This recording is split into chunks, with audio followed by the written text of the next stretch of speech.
Start off by peeling 13 tomatillos for your homemade salsa. Add equal volume of red tomatoes. In this case, it ended up being 6. After you've rinsed them in the colander, add them to a pot with some filtered water. Set to boil on high. While you're waiting, grate your cheese. I'm using Miyoko's brand fresh mozzarella. I love this stuff because it tastes just like cheese and it's so versatile.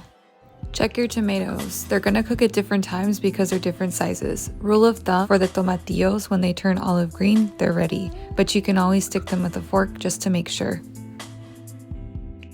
I'm also adding 3 fresh garlic cloves and a quarter fresh onion. Also, you should add 1 to 3 chile Serrano just to make it a little spicy. The only reason I left it out is so that Lily can eat some because she actually likes enchiladas. Now grab your tortillas. You can use corn or flour. Don't forget to read the label just to make sure that they're vegan. I'm using my Mexican style lentils recipe as the filling, which you can check out the recipe for in my last video, labeled What I Eat in a Day, which I'll link in the description. Also, place a little salsa in the bottom of your baking dish before assembling your enchiladas. Pour some more salsa.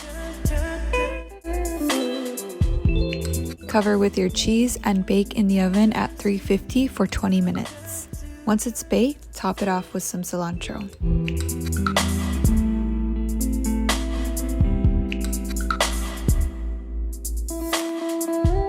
Thanks for watching. Hope you enjoy this recipe.